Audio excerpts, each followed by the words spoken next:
Greetings everyone, Chess by Jason here with my third installment on this series of the English opening, which is my favorite weapon with white. Now, in the previous videos we looked at some of Black's systems where they play like a super early knight f6 d5, kind of in the spirit of like a Grunfeld, but that's not the most common thing for Black to do. And I think the move that I've seen more than anything against my patented English opening is the symmetry. Yeah, I see the symmetrical English quite a bit, and it's actually my favorite thing to play against because white has some really fun tricks. And I've won probably a dozen blitz games with this next system that I'm going to show you, just this specific trap in it. I hope I've won more than a dozen blitz games with the English because, yeah, I've played a few thousand. Anyway, after knight to c3, and if Black chooses to copy knight to c6, this is standard. g3, g6, bishop g2, bishop g7. Okay, white's got control of these light squared complex. Black's got the dark squares. And we are both just getting our little piece of the center. And here white has got a ton of moves. Knight to f3, pawn to e3, pawn to e4, pawn to d3, pawn to b3, which is suddenly very popular at the top level. I have no idea why. Kind of weird stuff like knight to h3, or my personal favorite, the line that will be the topic of today's discussion, pawn to a3.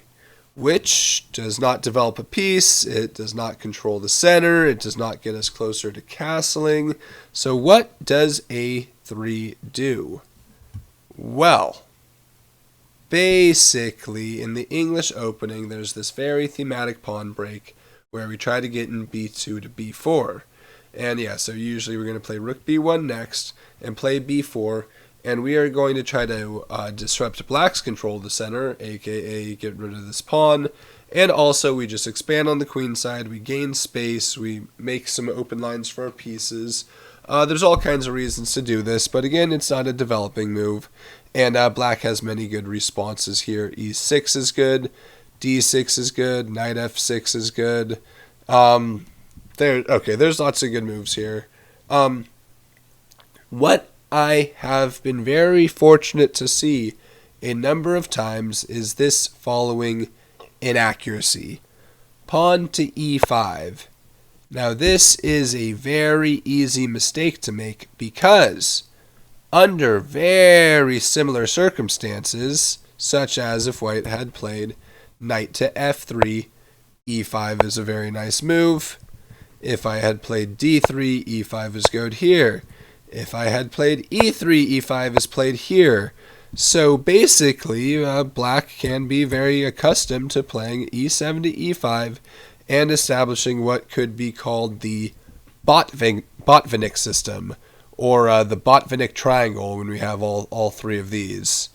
And that is a super good setup. Just against a3, it happens to be a bad move order, because tactically white has a very nice shot here, b2 to b4.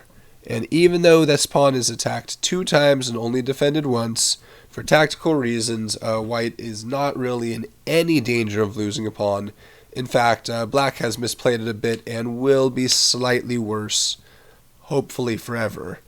If they greedily squish, squash, squish us, okay, well, they've got 7 pawns versus 6, which is good. However, white gets very, very, very good activity after bishop to a3. This bishop is stupendous. Black has to already play something very awkward like bishop f8 to avoid becoming, well, just dead lost as opposed to just way worse / losing. If knight to c6, which is natural, Black says I'm going to keep the extra pawn. The trouble is it's really, really hard to complete development here before white is crushing us. So take a moment here and try to find a way for white to generate some big threats in this position. Again, we've got our phenomenal bishop here on a3, but he's not able to achieve everything by himself. He needs a little help from a friendly horse. Now here, okay, here we can see the threat. If black just does nothing, check number one, discovered check, and now, yeah, they're losing the queen, and this is pointless. Okay, so black's got to respond to that threat. Bishop f8 is their best move, although after here, bishop d6, a little bit of foreshadowing. Black, despite being up a pawn, has very big problems here, and they should probably be close to lost. It's pretty bad. It's a pretty bad position. What's the computer think of it? Thank you, Stockfish. Yeah, okay, plus 1.5.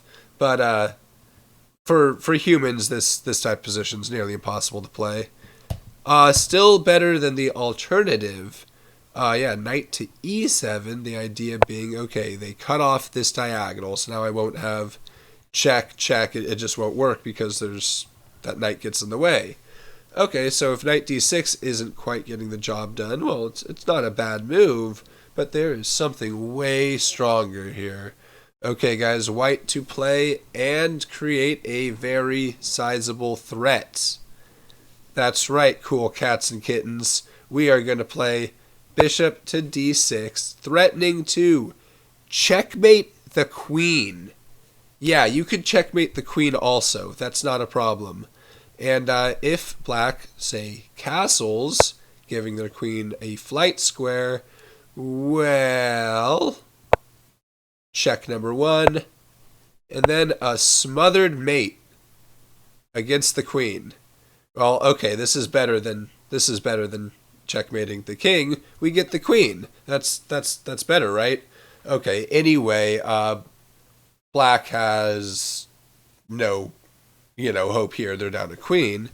And going back a little bit, even after the position, just after this bishop to d6, can't really do much about the threats. If queen to b6 here, just trying to get the queen to safety. I guess, yeah, knight c7 check, the king moves, take the rook. Yeah, we don't need to spend much time on this, but technically the queen is still alive. But alright, complete and unmitigated disaster. So looking at that one more time in super speed. c4, and we get the symmetrical English. Knight c3, knight c6 is standard, best practice. g3, g6, squish up, and my pet move a3. And I can happily say I have gotten to play this trap a pretty good number of times. Because again, the move e7 to e5 is so natural. Like, it's a really normal move in this type of position. Just against a3, it's a bad move order because, yeah, here b2 to b4 just works. Tactically, it's great. If they don't take the pawn, then black is just going to be a little bit worse because white's sort of gotten away with playing this move without even spending a tempo on rook to b1. So if they just play something like d6, then white just has probably a slightly better version of what we often get. What does our friendly computers say? Yeah, it gives us a nice little boost. I like b5. I don't want to play rook to b1 because then I feel like I'm not taking advantage of my opponent's misplay. But anyway, if black instead greedily scoops up the pawn, squish, squash, squish, and here we get the very nice long diagonal. If the knight retreats, it's really bad. Probably bishop f8 is the best move, but clearly that's a sad move to play, to undevelop a piece and still be left, with some problems. But after, knight to c6, and white has the super strong knight to b5, threatening check, king move somewhere, discovery, dead, smash, everything is just, yeah, we don't want that. Okay, so black plays, for example, knight e7 here, cutting off this diagonal and hopefully living to see another day. Okay, so no knight d6, yeah, bishop to d6, threatening queen checkmate. And if they, for example, castles, I mean, it doesn't matter what they do here, it's going to be massive material losses because of these two combined threats. It's just too much. So, okay, castle king side again, it gets out of this fork, and it gives the queen a square, but of course, bishop c7 hits the queen, defended by the knight, queen scooches over, and plow. And okay, you guys, I think that you will win a couple games with this yourself. I've found it really effective. Ever since I learned about this trap, I've just been itching to play it whenever I get the opportunity, which is one of the reasons that I am such a proponent of this strange little move, a2 to e3. a2 to a3. Now here for black, if e6, which is a good move, this is probably the most played move, we could bluff. If you are in a blitz game, I do not think that you need to avoid the following b4. Inaccurate, yes, but in game in 3 or 5 minutes, you could get away with it because black's best move here, and their only move to probably keep the balance, is this quite unusual knight takes b4. And yeah, that move's not that intuitive, but after we take the knight and they take back, the skewer ensures they regain the piece, and then the line goes d4, they take the knight, because the knight couldn't move anyway, so they took it, e3, knight e7, knight e2, pawn d5, and we just take. If they are to take that pawn, well, we could get it back right away with check and then recapture, but it's not really going anywhere. And white gets some play here. Black obviously has connected passed pawns, but white has active pieces, sort of in the vein of the Banco Gambit, and it's playable, and in blitz it's super playable. However, we're giving our opponent a lot of credit, assuming that they're going to know about this little nuance. Knight takes b4. Otherwise, if they just steal the pawn, as in the previous variation, okay, here we get about the same thing. And if the knight retreats, yeah, once again, we could care less about them taking the rook.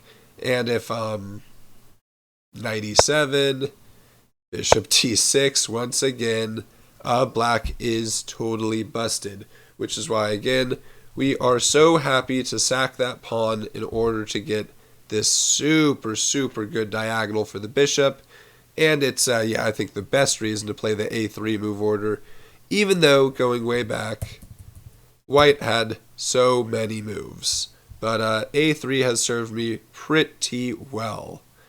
Another option, if you feel like playing a little bit obscure, a little bit weird chess that your opponent will not be prepared for, I also like this move d3, and if black plays e6 specifically, which you'll see quite a bit, white can always play my thematic bishop takes c6, and yeah, this is coming up in all of my videos, which is really weird because we don't normally want to trade off our fianchettoed bishop, and yet I seem to be doing it every single game.